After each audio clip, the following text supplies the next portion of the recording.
लाओ जी, लाओ उस्ताद जी। देखो बटन किड़ा है। ये देखिए ये डीप फ्रीजर है, ठीक है, इसका चैम्बर लीक है, इसका लीक है, एकदम काफी रहेगा। आज जो इसको हम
ठंडा करा, ठीक, ये भी ठंडा हो गया प्लेट। अब नीचे आया, ये हल्की हल्की से ठंडी हो रही है। मैं बात कर दूँ, मुझे सेंड करना होगा।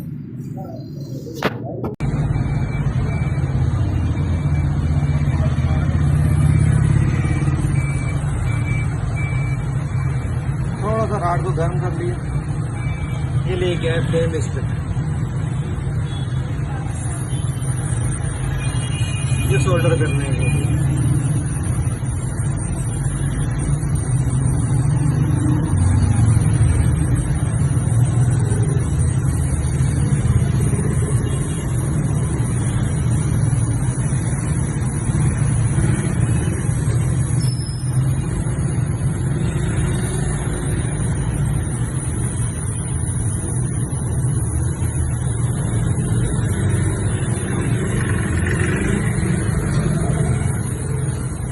सोल्डर कर लिया।